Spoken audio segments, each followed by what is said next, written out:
All right, are we ready to go?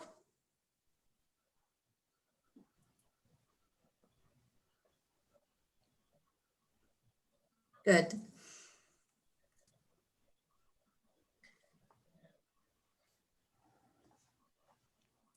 Good evening, and I would like to welcome everyone to tonight's Issues Briefing webinar.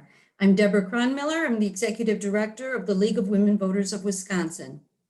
This webinar is the second in 4 virtual meetings that this year are making up our Issues Briefing. Since the pandemic is making it impossible for us to gather in person, we are offering 4 discussions on League advocacy. This year, the League celebrated our 100th anniversary of empowering voters and defending democracy. When we started our planning celebrations, our historian and event planner, Ellen Penwell, identified the forward statue as an image to brand our year of celebration, as the forward statue represents the progressive ideals of good governance for which the League relentlessly advocates. With the onset of the COVID-19 pandemic and the ensuing social unrest resulting from too many incidents of injustices, and in the tearing down of Forward, we learned that she was not a representation that all Wisconsinites celebrate. We acknowledge and respect that Forward lives now as a reminder of the systemic injustices yet to be addressed. Once again, I would like to thank everyone in League for your many efforts to educate voters and turn out the vote. More voters than ever voted in November. More voters than ever decided we must move forward. Move forward to ensure that we have access to clean water and clean air and a sustainable environment, as we heard in last night's webinar. Move forward to ensure that we all have relief from the COVID pandemic. Move forward together in pursuit of representative government, pushing for fair maps and fair courts, and pursuing a more just society through open and transparent government. The backdrop for tonight's discussion is the newly adopted DEI policy of the National League and state and local leagues that have also adopted the policy. The League of Women Voters is, as an organization, fully committed to diversity, equity, and inclusion in principle and in practice. Diversity, equity, and inclusion are central to the organization's current and future success in engaging all individuals, households, communities, and policymakers in creating a more perfect democracy. Our policy states there shall be no barriers to full participation in this organization on the basis of gender, gender identity, ethnicity, race, Native or Indigenous origin, age, generation, sexual orientation, culture, religion, belief system, marital status, parental status, socioeconomic status, language, accent, ability status, mental health, educational level or background, geography, nationality, work style, work experience, job role function, thinking style, personality type, physical appearance, political perspective, or affiliation and or any other characteristic that can be identified as recognizing or illustrating diversity. Tonight, we will learn more about the League of Women Voters' newly adopted DEI policy and how, as an organization, we will enhance our collective well-being by embracing these principles. Just as we trust in the people to speak with their values during an election, we trust that we can move this organization forward toward greater impact, greater accessibility, and greater power to advocate for our current and future positions. Let me turn it over to our moderator this evening, Jean Roberts. Jean is currently the president of the League of Women Voters of Appleton and a co-chair of the League's Community Alliances Committee. Jean? Thank you, Deborah, and thank you for asking me to participate in this. I would like to start by acknowledging that Appleton is located on the traditional homeland of the Menominee Nation. In addition to the Menominee Nation, there are 10 other federally recognized Native American sovereign nations in Wisconsin, as well as the brother town that is not yet recognized. By acknowledging that we are meeting on the traditional land of these sovereign nations, we honor with gratitude the land itself and the people who have stewarded it throughout the generations. So a little history to start. Suffrage history focuses primarily on white women of means. And yet, according to Sheila Hanlon, quote, "We need to go back to the original records and rewrite how we look at suffrage history.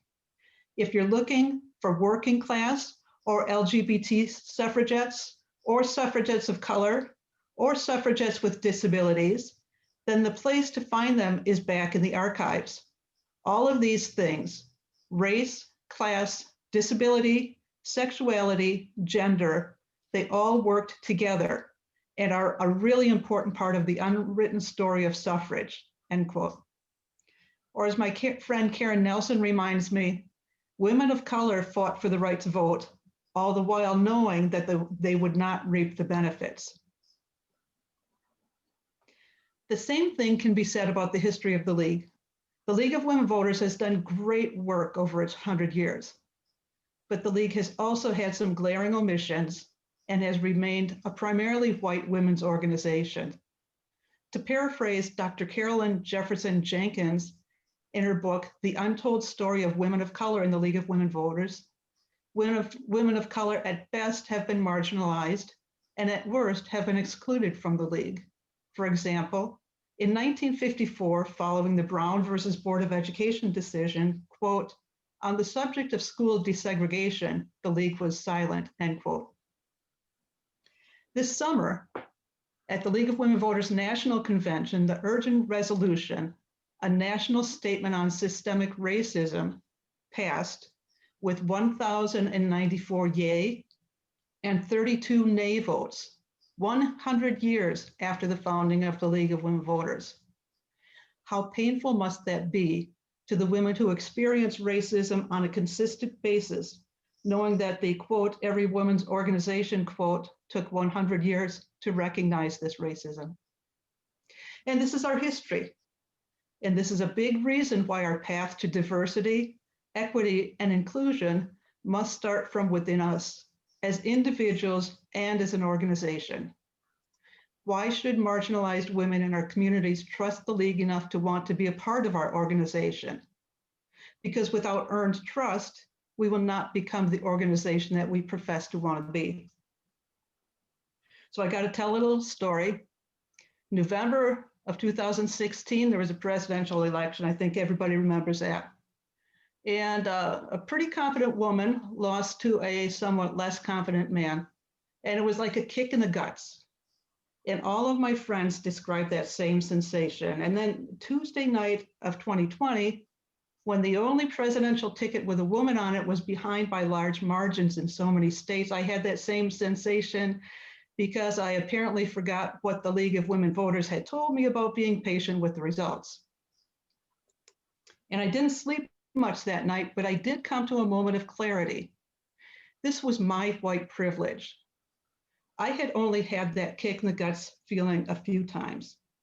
The sensation that my country thought so little of my gender. But this is the sensation that our sisters and brothers of color, that our LGBTQ sisters and brothers, that our sisters and brothers of different abilities experience all the time. So to become more diverse, we must first accept our whiteness and the privilege that this affords us, just because of the color of our skin. We have to look within ourselves and our organization, because if we are only looking outward to find systemic racism and discrimination, then we are not going to find what we need in order to move forward. It is then, and only then, that we can begin to earn trust, and only when we begin to earn trust can we be welcomed and can we work together. So our goals are to become an organization that understands and values diversity, understands and practices the meaning of equity, understands the true meaning of our mission to empower voters and defend democracy. Today, we will ask 3 League members to answer questions in 3 areas. But as they respond, I would suggest that we each take a look within ourselves and think of what our personal or local League answers would be to these questions. There are a variety of tools available on the member resources / virtual programming site. In addition, the Community Alliances Committee is working hard to develop tools and is available to help anyone move forward with their DEI efforts. We are all in this together, and we know that we are stronger together. And for those of you worrying that you can't do this, I ask that you remember the words of Dolores Huerta. Si se pueda. I think I said that right. Yes, you can. So thank you for joining us. And now I would like to introduce our panel members. Ernestine Moss from the Dane County League, Eloisa Gomez from the Milwaukee County League, and Melanie Ramey from the Dane County League, who also represents the League of Women Voters of Wisconsin Board. So let's get started. In your opinion, what are some of the current barriers to membership in the League of Women Voters for diverse communities? And I'm going to ask Ernestine to start with this one. Good evening. Thank you for that question. I think that several of the biggest barriers to women of color and getting diversity in the League has been because of some of the things that you stated, the history of the League. The League has been known to be highly educated white women of means, and it has not always been welcoming of women of color to their membership. So this has hindered them from getting membership of late. And African American women, for example, have their own organizations that they participate in. They're strong organizations, be they sororities or the Women of Color Council. And the cost has been a barrier for some women.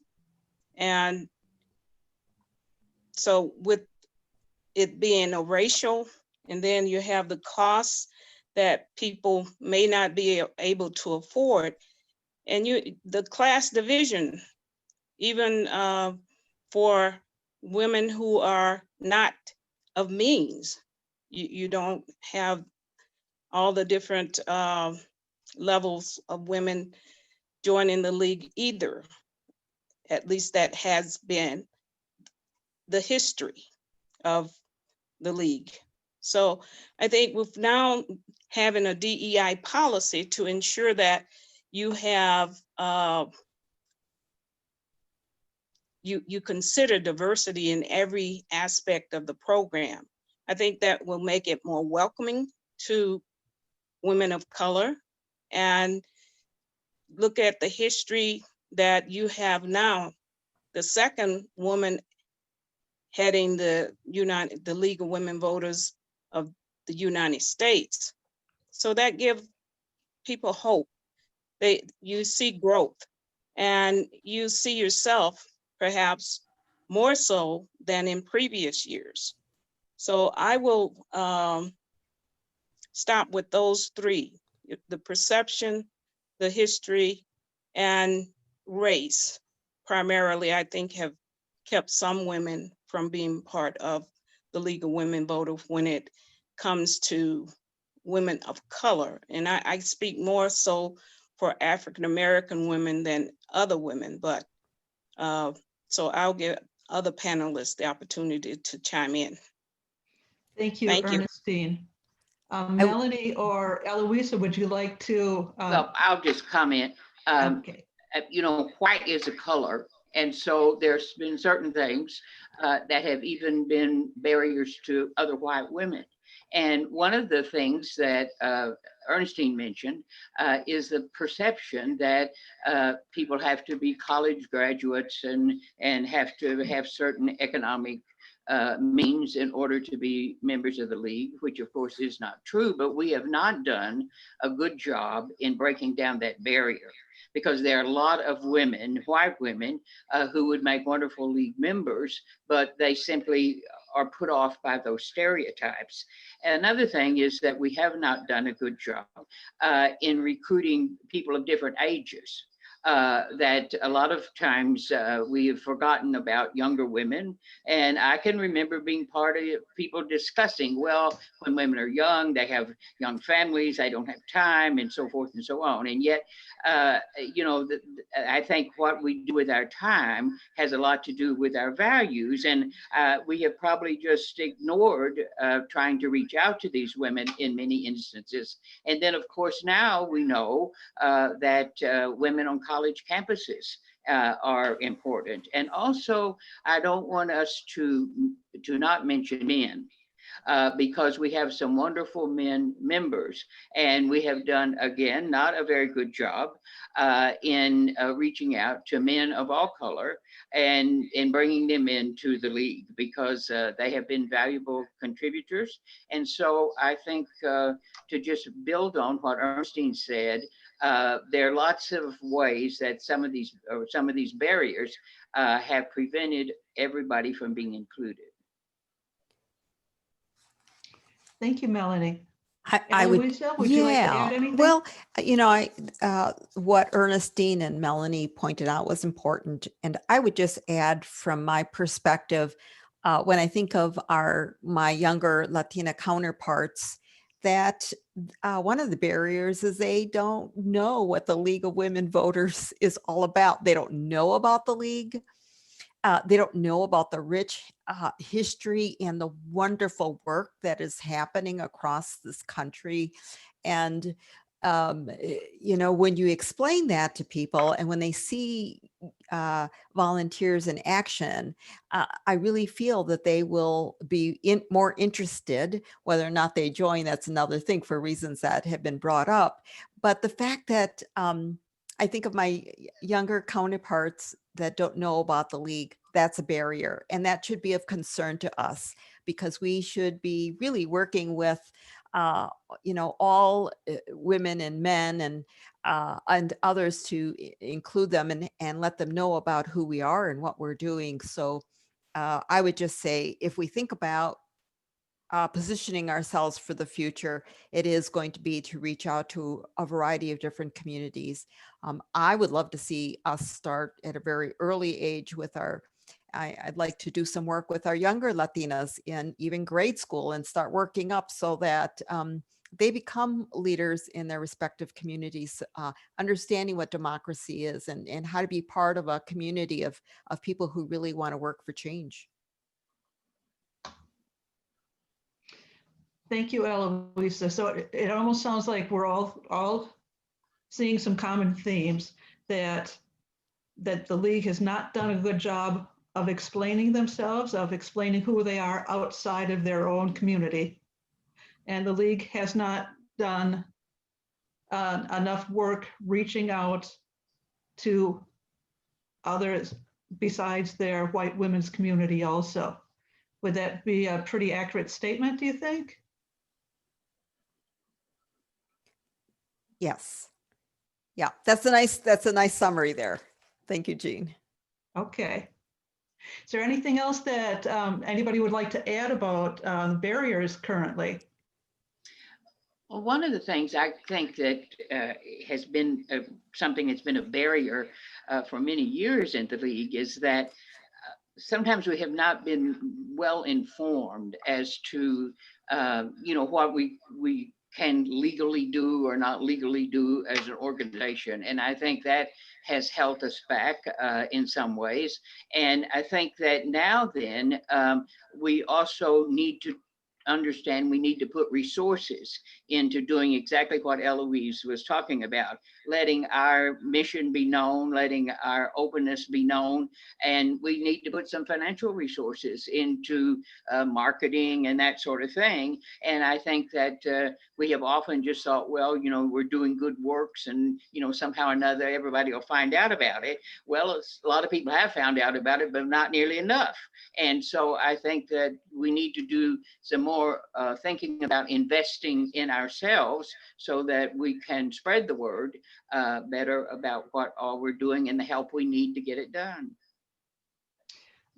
Thank you, Melanie. And you're a 50-year member, so thank you for that.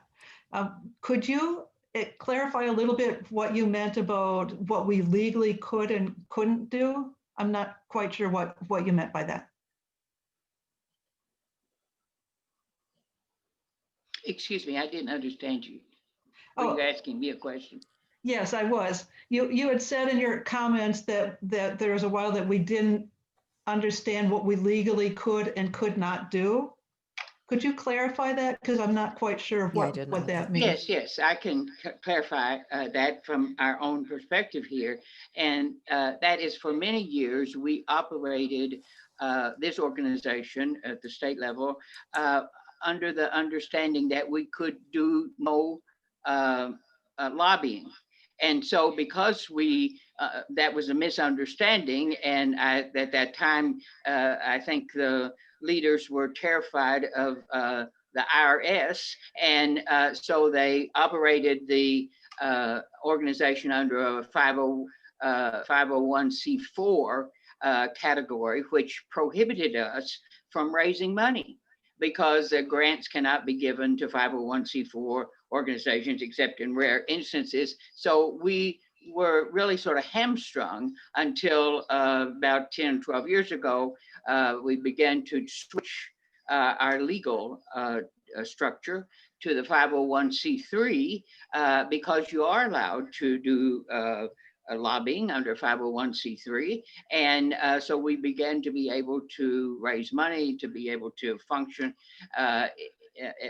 in a much better financial situation, and discovered, of course, around the country that other leagues were having the same problem. And so actually, nationally, we became something of an expert in advising some other leagues to do the same. But this was, I think, at the time, women did not seek legal counsel in this matter. And so they just went along in their own understanding. And unfortunately, it was incorrect. Okay, thank you, Melanie. It's always nice to have somebody who has the history. So from the Appleton standpoint, when we first began talking about diversity, what we were told is that the biggest barrier to diversity is the fee structure. So, all right. If there's no other comments, I'm going to go on to question 2. And Eloise, I'm going to ask you to start this one out. And the question is, can you tell us a little bit about what is being done at the state and some of the local levels to deal with these barriers? Sure, be glad to do that. You know, one is this past year, the Community Alliances Committee really has been doing more outreach to the 20 leagues in the state to see if they needed any additional support in adopting the DEI statement, a policy statement. And to date, we have 18 of the 20 that have adopted it. And hopefully the last 2 will adopt it this year. And if they do, that would be excellent. If they don't, you know, we would need to find out what additional support they need to understand why it's important to do that and what the implications are. You know, so what is it about it that is not clear? And that the resources of the Community Alliances Committee, I think, is a a resource that I think needs to be better understood by our league members. But you know what the Community Alliances Committee has been doing is getting a better sense of the different kinds of partnerships that have been going on in different by different leagues. Some wonderful outreach and partnership work that is being done that you know, a lot of us probably aren't aware of unless you're either at the state board level or part of the Community Alliances Committee. So I really have to do a shout out to the many leagues that are doing some wonderful partnership opportunity. The issue that was addressed by several of you in terms of the fee structure being a barrier to people is real. And I don't think we've have yet to fully tackle that, but we have made progress. The state board has been supportive of some modifications to that, so that the requirement is perhaps a little less rigid for us. And I think some of the leagues, Appleton, Milwaukee, Dane, and others have reduced have provided some has not made it a financial requirement to kind of share what costs are, but rather like a lower introductory opportunity for people, them choosing what it is they want to do. So that kind of begins to deal with the question around cost as a barrier. So I think these are just some of the things that we have begun to work on throughout the state. Thank you, Eloisa. Melanie or Ernestine, would you like to add anything? Well, I think she covered it pretty well. Dane County has, worked on its membership levels several years and giving scholarships to students and giving people the opportunity to, pay at a level that they felt that they could afford. So the structure is definitely being looked at seriously by all leagues, and all leagues have come up with a strategy for their own particular league in making sure that the organization is welcoming and that it is affordable to various individuals who want to join the league. So in addition to what the national has done, I think the locals are doing tremendous work to make it affordable for individuals. And then too, when you're looking at other aspects, like making sure that language barriers are overcome, translating information, that's an area that we worked on to make sure that information is translated so that Latinx or Hmong individuals are able to not only get the information, but have it in a meaningful kind of a way that they can relate to. So yeah, all of that is very important. So, we're not just lowering or giving more options, but we are trying to make sure it's put out there in the language that people understand so that they can really take advantage of it. I want to add to what Ernestine said, because I really think that the League of Women Voters here in Wisconsin have probably been one of the top organizations to do the bilingual outreach in Spanish and English. I have been amazed this past election with the volume of Spanish and bilingual literature, both with 411.org, which is now, especially with this November election, completely bilingual.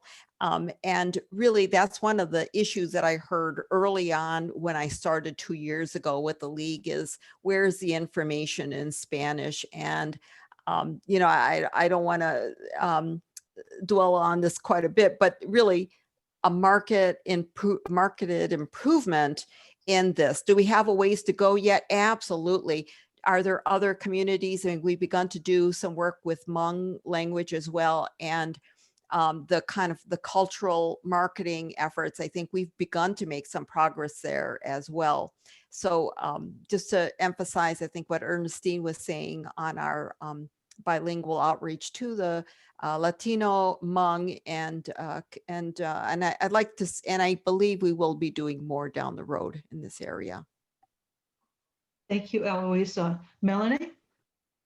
I was just going to comment, there's been a lot of discussion about, who can be a member and how is a member defined in the league. And that's gone on forever in terms of national trying to decide, well, do you have to just pay a certain amount of money to be a member? Can you just sign up, I want to be a member, or how? And I think we haven't really resolved that yet. And that has been a barrier for sure, because certainly economically, it shouldn't be a barrier to anybody. And we know with students, we want to involve students, and certainly you can't expect that they're going to be able to pay, X dues that maybe some other people can pay. So I think the whole thing of defining members, and as we have become more involved in every community, the league is the big collaborator with lots of other groups, and they want to be a part of us, and we want to be a part of them. So I think the whole thing of who is a member and how you become a member is really a question that we have not answered yet, but we're working on it. And I think a dimension to what Melanie was saying is we had brought in some interns to work with us to do some better connection with the Southeast Asian community in Wisconsin and with the Latino community, and this is the way in which we'll begin to, I think, find out more about the additional barriers that might be out there for people. But I think bringing in interns has been, I think, a really it's not innovative to bring in an intern, right? But I think in terms of the outreach to our various communities, I think this is one approach that I'd love to see a lot more happening in leagues throughout Wisconsin.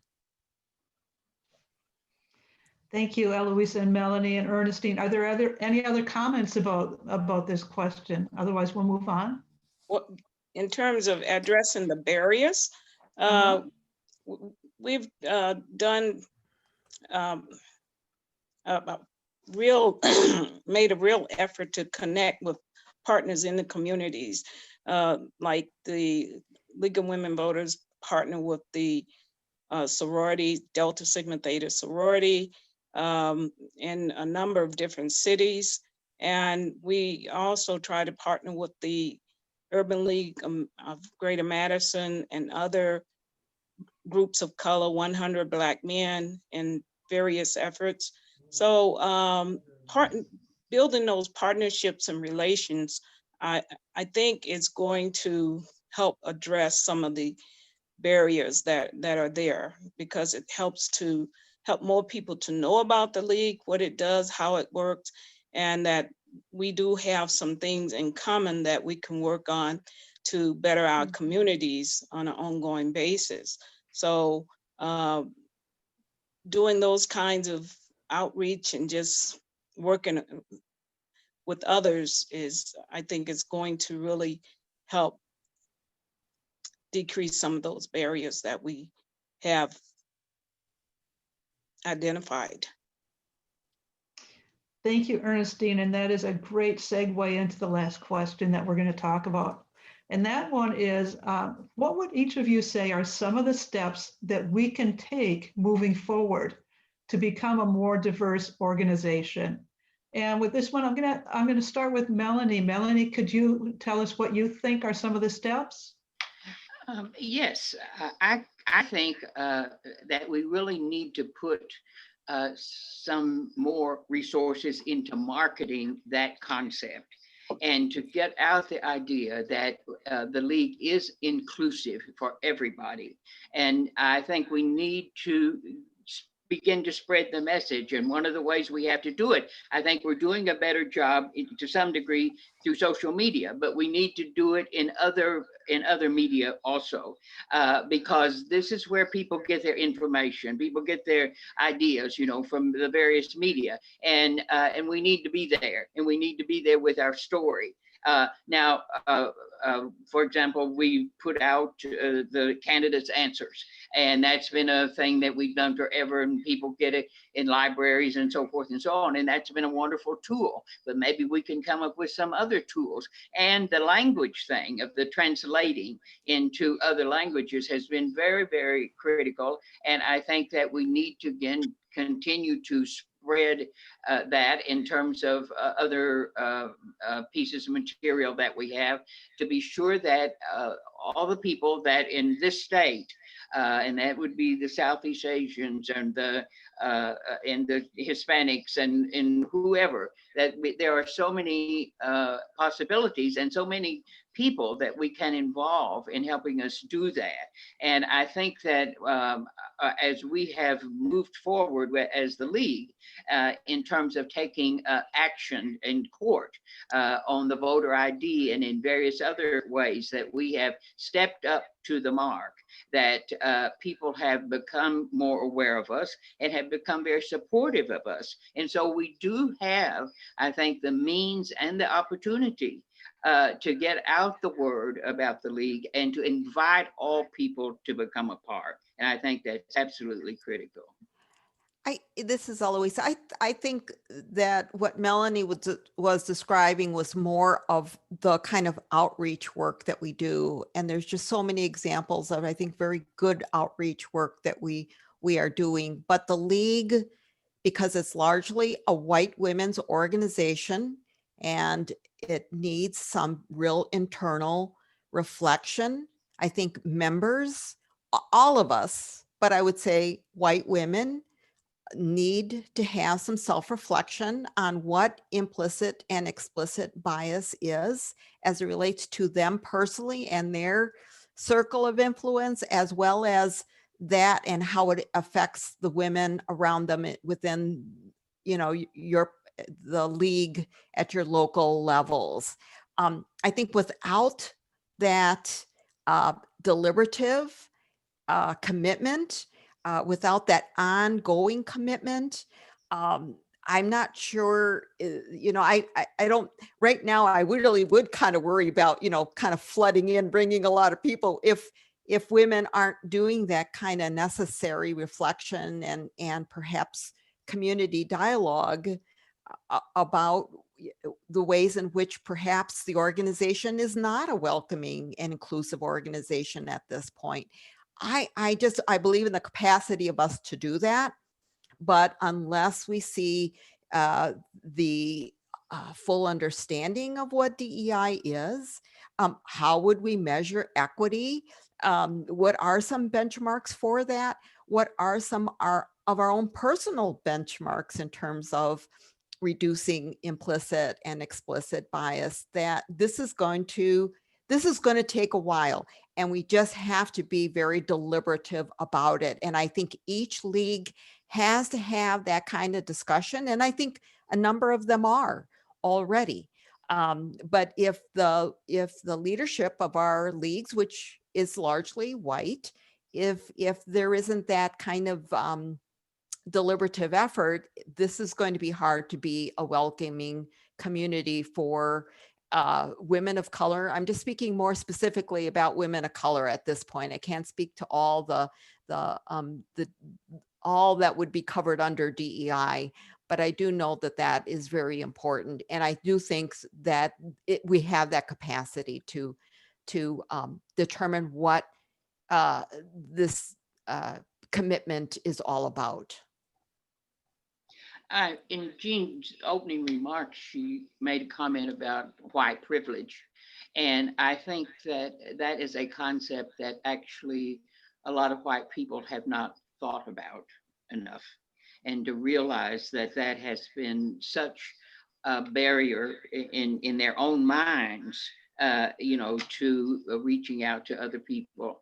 And so this whole that whole concept is actually probably in the last 5-6 years has begun to be talked about more, which I think is extremely important, that white people understand that just because of the color of our skin, we have so much more advantage, than a person of color does. And we don't do anything except happen to be born with the good luck of the color of our skin.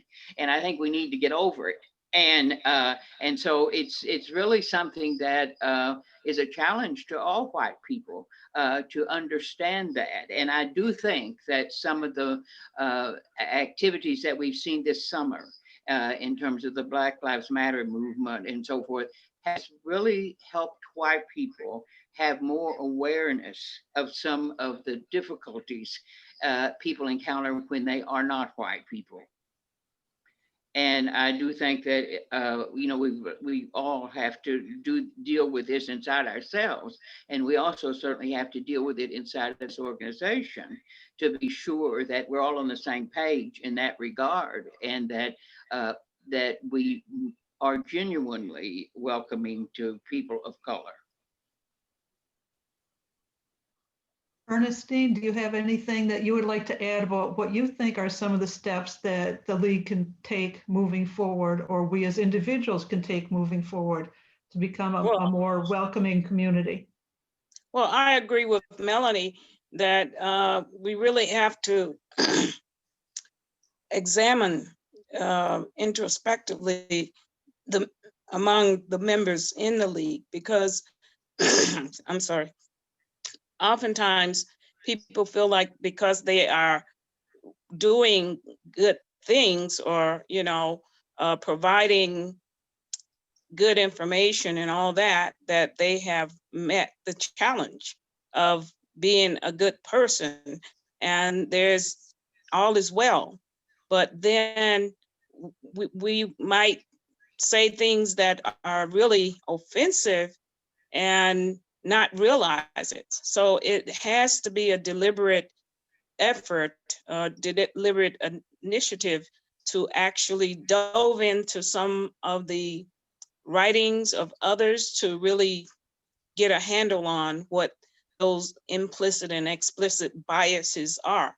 Because some people don't, believe that because I don't advocate spitting on people, or I don't advocate, some of the more blatant racist terms, that they have no part to play, or they play no part in what we look at as systemic racism in this country, or even in the history of the league. But if you look at how you provide information, sometimes it might be right on track with how it was provided in the past. Sometimes people think it's hard to look at people of color, but when you put together information, you have to show the faces of white people, but not necessarily of Black people or other people of color. Think about that when you put materials together and kind of internalize whether or not you're helping to perpetuate what has gone on in the past. And I know that with the Alliance, we're doing that work, and there's a book club and everything that we're, reviewing books.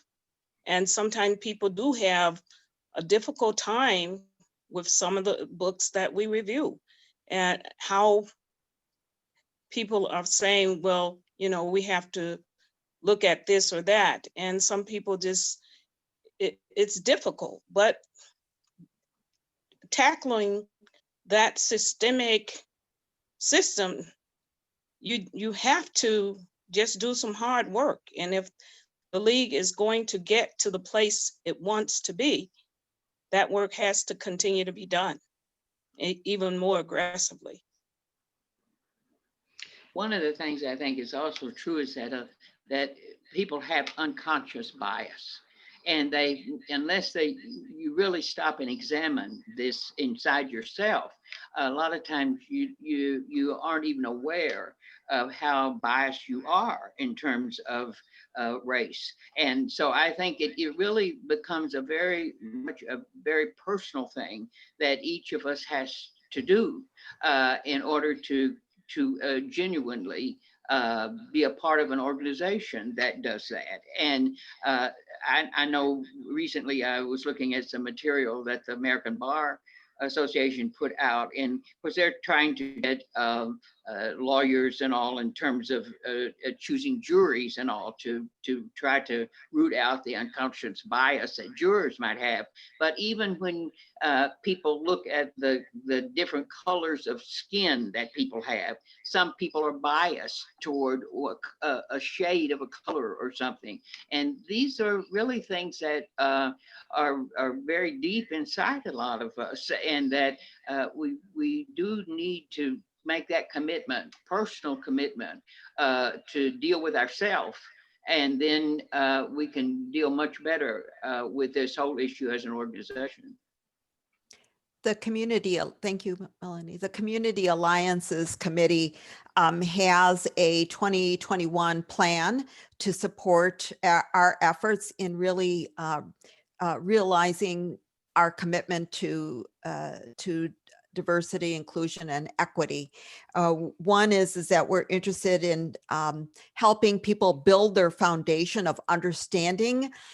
We all have various levels of this biases. You know, we live in a country that permeates racism. So we have to really, we would like to work to build our a foundation, and many of you may have that already, and we're going to further build it. We're all on this learning curve together. So building our foundational understanding of DEI. Second, more specifically, is looking at addressing age and education biases that are sort of inherent in our organization. How do we break loose those areas to, again, expand who we are and what we're doing? And then the third area is one in which we look to ways in which, approaches in which we will work to build and deepen our trust amongst the variety of gaps that keep us separated: race, ethnicity, language, class, incomes, those variety of things. And you know, we're trying to figure out how to support that. There are some tools that are out there already. So we are forming committees for each of these three areas, and we welcome league members, regardless of whether or not you're a part of our Community Alliances Committee, to join us as we hopefully over the next 2 to 3 months, you know, wrap up what we consider to be some proposals that we hope to implement into 2021. And this isn't just for the year. Again, I think we've talked about this as an ongoing commitment. And so, but this is for 2021. So you are welcome to join the Community Alliances Committee as we further all three areas. Thank you. Thank you, everyone. I like the word that I think all three of you use, a deliberative effort, that we need to be deliberative in all of our efforts. We need to view everything that we do through a DEI lens. So thank you for all three of you. Could I just add something? Absolutely. With going forward, I think we should also use our assets in helping people to understand that the league is growing not only locally, but at the national level as well. It's we have our second African-American president at the US League. And I think people should know that and help to make that known, because oftentimes we think we are relegated to only African American organizations, and we don't have to be, because we do have somebody in this organization that we can relate to, because it is important for people to see people who look like them. And at the head of this organization, we have a woman who is poised to take us forward. And we definitely want to make sure that we help to promote her efforts, and just anywhere and everywhere we can. Also, the League does a lot of work that affects just human beings all the time. And in educating people about what the League does and the rich history that the League has with working on housing and labor issues that affect women and children, that have really helped to make this nation a strong nation. Of course, a lot of that stuff has been stripped away, but the League was in the forefront nonetheless. And, you know, we're all in this together, and we need to just embrace the programming that the League has and really share that with our partners, and find a way to really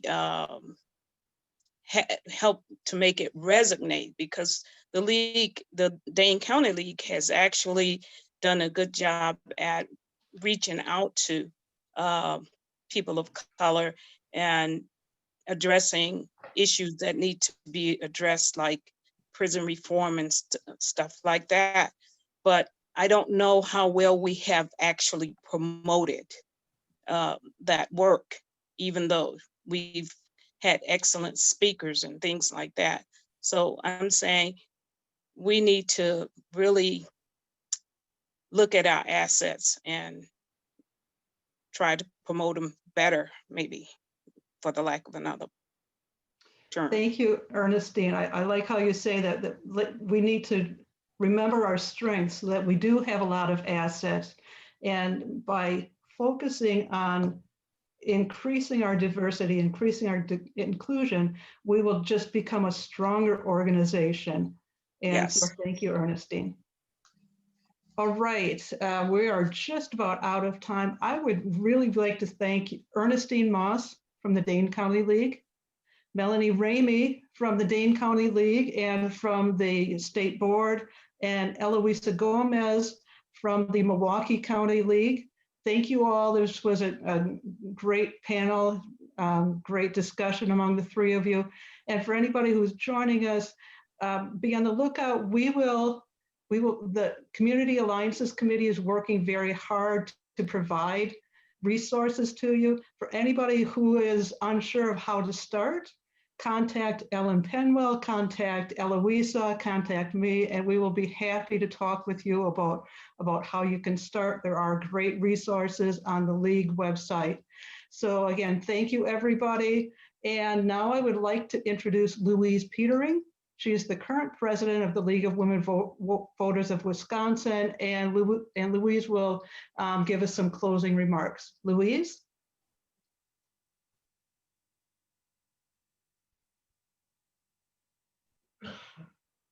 I had to unmute, sorry there. Thank you very much, Jean. I have found this panel discussion instructive and inspiring, and it leaves me with an image that has floated in my mind intermittently over, I would say, probably 4 decades now, and that is Jesse Jackson's Rainbow Coalition. And as I was listening to Deborah read the DEI policy and listening to your comments, I could not help but think the League needs to be the Rainbow Coalition in this country. Mm-hmm. We are an organization that does a lot of advocacy based on positions that have been developed over the years by our members. We have national positions. You can see that here on the left. We call it impact on issues. And in the state of Wisconsin, we have a set of positions that are in agreement with those, however, apply more directly to the state of Wisconsin. Added to these positions recently since 2018 is the idea, the principle that we must include diversity, equity, and inclusion in absolutely everything we do, from the smallest to the biggest, from our bylaws to planning an event. And I think our panel this evening has given us lots of good ideas. The Community Alliances Committee is going to be providing us continually with good information to help us all do the self-introspection that we've heard about tonight and the organizational introspection. And then taking the assets that we as an organization have and developing in a much more inclusive way than we have done in our history. So I would invite you to check out our policy positions. They fall in 4 different areas. Tonight we talked about social policy and essentially DEI, including everyone in our thoughts and in our processes as we use these positions to advocate for the benefit of our society and all the people in it. So check out those positions. I've spoken to Ingrid Roth, the chair of our legislative committee, and she has mentioned several areas for which the social policy folks on that committee could use some help. They are tracking the disparate impacts of government programs and regulations, issues related to children and families. So there's lots under that. If you would like to join the efforts to affect legislation and policies and rules in this state with respect to social policy issues, please contact me at President LWVWI at LWVWI.org. And I will very gladly pass on the information to Ingrid. Next slide, please. We have been around as a League of Women Voters in Wisconsin and across the nation for 100 years. And we are about empowering voters, not just to vote, but to be active citizens across the diverse issues that we have positions for. And it is through participating in democracy that we actually defend democracy. So by using our advocacy positions, we, in a sense, are not only building for the future, but we are honoring the legacy that we have inherited from those members who have preceded us and helped develop the advocacy positions that we have. We now have approximately 3,000 members across Wisconsin. And if every one of us takes upon ourselves to advocate on an issue that we have received an action alert from either national or the state league, and report back to the state league what we have advocated on, having received that alert from the state league, it will help build our effectiveness and our impact across Wisconsin. So if 20% of 3,000 members, that's 600 people, if every one of those individuals called their assembly representative or their state senator about a particular issue that the state league has sent out an action alert on, we are going to have more impact than we currently do. And we will have that impact not for ourselves only, but for the entire population in this state. So please do watch your updates from the state league. And when we get an action alert, please do act and report on your action. Finally, I want to thank, next slide, please, the organizing committee who has put this webinar together, or the series of 4 webinars together, our membership and events manager, Ellen Penwell, the legislative committee chair, Ingrid Roth, our Executive Director Deborah Cronmiller, Executive Committee members, yours truly, Melanie Ramey, Beth English, and Deborah Byers. And thank you very much to our Technology Coordinator, Maxwell Love. Our next webinar will take place on Thursday evening at 6 p.m. That's a half an hour earlier than this evening's webinar, when we will focus on government, advocacy for government policy. We will focus on the John Lewis Voting Rights Advancement Act, redistricting, and an election summary. Thank you very much for joining the webinar this evening. That concludes this evening's discussion.